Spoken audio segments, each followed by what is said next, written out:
Wise news, খবরের সত্যাসত্য 24 ঘন্টা। কেশপুরে মদ্যপ যুবকের হাতে কর্মরত স্বাস্থ্যকর্মীর শ্লীলতাহানি, নিরাপত্তার দাবিতে বিএমওএইচ দ্বারস্থ স্বাস্থ্যকর্মীরা। কেশপুর পশ্চিম মেদিনীপুর স্বাস্থ্যকেন্দ্রের ডিউটিতে গিয়ে মদ্যপ যুবকদের হাতে শ্লীলতাহানির শিকার হলেন কেশপুরের মহিলা স্বাস্থ্যকর্মী। বিষয়টি প্রকাশ্যে আসতেই শোরগোল পড়ে গিয়েছে জনমানসে। শ্লীলতাহানির শিকার হয় স্বাস্থ্যকর্মী পশ্চিম মেদিনীপুর জেলার অন্তর্গত কেশপুর ব্লকের 4 নম্বর অঞ্চলের দাঁতপুর স্বাস্থ্যকেন্দ্রে কর্মরত রয়েছেন। গত 11 তারিখ গোলার স্বাস্থ্যকেন্দ্রের স্বাস্থ্য দপ্তরের নির্দেশে তিনি গিয়েছিলেন কর্তব্য পালন করতে। সেখানে এক মদ্যপ যুবকের হাতে শ্লীলতাহানির শিকার হন ওই স্বাস্থ্যকর্মী। তারপর স্বাস্থ্যকর্মীর চিৎকার চেঁচামেচিতে স্থানীয়রা চলে আসায় নিজেকে সুরক্ষিত করেন ওই স্বাস্থ্যকর্মী। এই ধরনের ঘটনার পরে কি নিজেদের কোথাও একটা নিরাপত্তার অভাব বোধ করছেন আপনারা? হ্যাঁ, মনে হয় আমাদের নিরাপত্তার বোধ আছে। আজকে আপনারা কতজন এসছেন এখানে? আমাদের আসা 200-র বাইরে আসা। আমরা 284 জন মনে গেছি। 120-র মধ্যে আমাদের দিদি আমাদেরকে আসতে বলছে, ওই জন্য আমরা আসছি। এবারে সকলে মিলে কী হয় ওই জন্য আমরা বসে আছি। মিটিং আর কি চলছে প্রতিকার, হ্যাঁ মিটিং চলছে, এবারে কী হয় সেটা আমরা জানার জন্য। কোথাও কি গিয়ে নিজেদের মানে নিরাপত্তার অভাব বোধ হ্যাঁ করছেন? হ্যাঁ, নিরাপত্তা আমরাও তো ফিল্ডে কাজ করছি, আমাদের সঙ্গে তো ওটা হতে পারে। তাই আমাদের সঙ্গে, নিরাপত্তার হ্যাঁ, ওই জন্য দাবিতে আমরা সবাই মিলে আমরা আসছি। নিরাপত্তার দাবিটাই হ্যাঁ, চাইছি। ওই ঘটনাক্রমে ওই দিন উক্ত গ্রামে কালী পুজো হচ্ছিল, তাই পুলিশ প্রশাসনও সেখানে ছিল। খবর পেয়ে পুলিশও পৌঁছয় সেখানে। পুলিশ পৌঁছে অভিযুক্ত ব্যক্তিকে আটক করে নিয়ে যায় কেশপুর থানায়। পরের দিন ওই স্বাস্থ্যকর্মীর লিখিত অভিযোগের ভিত্তিতে অভিযুক্ত ব্যক্তিকে গ্রেপ্তার করা হয়েছে। তারপর ব্লক স্বাস্থ্য আধিকারিকের কাছে অভিযোগকারী স্বাস্থ্যকর্মী নিজের নিরাপত্তাহীনতার কথা জানান। ব্লক স্বাস্থ্য আধিকারিক বিষয়টি দেখার আশ্বাস দিলেও 1 সপ্তাহ কেটে যাওয়ার পর কোনো ব্যবস্থা হয়নি। তাই 18 জুন মঙ্গলবার বেলা 3টা নাগাদ কেশপুর গ্রামীণ হাসপাতালে পৌঁছায় কেশপুর ব্লকের সমস্ত স্বাস্থ্যকর্মীরা। তাদের দাবি দাবা নিয়ে ব্লক স্বাস্থ্য আধিকারিকের সাথে একটি বৈঠক করেন তারা। তাদের দাবি অবিলম্বে কাজের জায়গায় নিরাপত্তার ব্যবস্থা করতে হবে। মানুষের সেবা করতে গিয়ে নিজেদের হেনস্থার শিকার হতে হবে, সেটা তারা মেনে নিতে পারছেন না। এই কেশপুর স্বাস্থ্যকেন্দ্রের অধীনে দাঁতপুর সাব সেন্টারে কাজ করতেন ফার্স্ট এএনএম, কিন্তু গত 11/6/2024 তারিখ আমার স্ত্রী পাশের সাব সেন্টার গোলার, সেখানে ওখানকার দিদিদের অনুরোধে এখানকার পিএইচএন দিদি ওনাকে ডিউটি করতে বলেন। সে যথারীতি সেদিন কাজ করতে যান।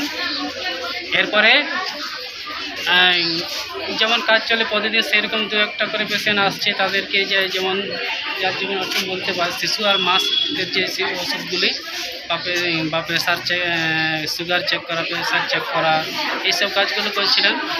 গোটা 3-4 পেশেন্ট আসে, মানে সেটা আমার স্ত্রী আমাকে বলেছেন।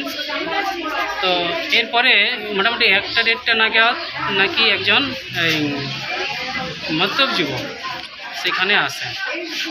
এরপরে তাকে বলে যে তার কিছু ট্রিটমেন্ট করতে হবে।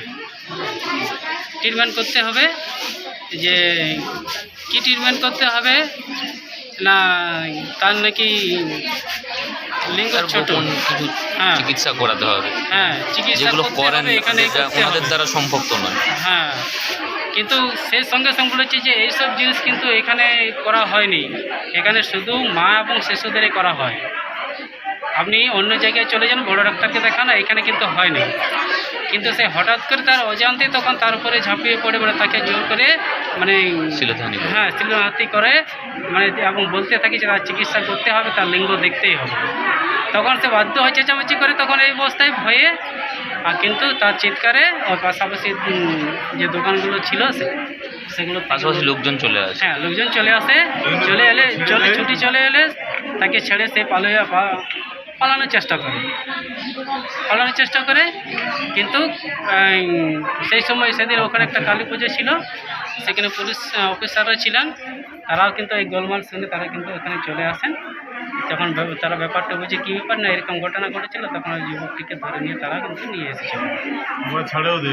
হ্যাঁ, এরপরে হ্যাঁ, কিন্তু নাকি পরবর্তীকালে নাকি ছেড়ে দিয়েছে। এরপরে ঘটনা আমরা কিন্তু থানায় জানিয়েছেন লিখিত? হ্যাঁ, তার কিন্তু পরের দিন করা হয়েছে, কারণ আমরা তো এখানে কেউ থাকি না, কারণ ওখানে শুধু আমার স্ত্রী এবং মহিলা, হ্যাঁ মানে সেখানে দুটো বাচ্চা নিয়ে এবং সে ওখানে একা থাকতো। মানে কাজ করতে গিয়ে কোথাও কি সিকিউরিটি মানে অভাব বোধ করছেন? এখন দেখুন আমরা খুবই অভাব বোধ করছি যে এইখানে আমাদের মধ্যে একটা আতঙ্ক তৈরি হয়ে গেছে যে এইভাবে এইবারে আমরা কাজ করব কি করে। আজ যে করেছে যে পরবর্তীকালে যে সে করবে না সেটা আমরা কিন্তু মানে আজকে কি দাবি জানাতে আপনারা মানে এসেছেন সকলে এখানে? আমরা চাই যে যে যে আমার স্ত্রীর যাতে সার্ভিস সিকিউরিটি একটা হয়, যে নিরাপদে সে চাকরি করতে পারে, নিরাপদ জায়গায় এবং হ্যাঁ এবং দোষী ব্যক্তি যেমন উচিত শিক্ষা হয়, মানে সেটা আইন বিভাগের পরে। হ্যাঁ, এটা আমরা সেই দাবি করি। আপনার নাম? আমার নাম হচ্ছে অজয় টুডু। এখানে এই প্রত্যন্তর এলাকায় এখানে AM চাকরি করতে আসেন। ওনাদের ডিউটির সময় অনেক দূর থেকে পুরো গ্রামে যেতে হয় এখানে প্রতিটা মহিলা। এই মহিলা যদি এইভাবে নিগৃহীত হয়, যারা সেবামূলক কাজ করতে যান ওখানে পাবলিকের দ্বারা কোনো দুষ্কৃতির দ্বারা যদি নিগৃহীত হয়ে থাকেন, আগামী দিনে কিভাবে এনারা সার্ভিস করবেন? অতএব ইনি প্রচণ্ডভাবে ভীত এবং এখানে সমাজ দুটো বাচ্চা নিয়ে এখানে আসেন, বাচ্চাগুলো স্কুলে পাঠায় এবং অনেক কষ্ট করে সে চাকরি করে। আমরা চাই যাতে ওনার চূড়ান্তভাবে শাস্তি হোক এবং সার্ভিস সিকিউরিটি হোক, এটাই আমরা চাই।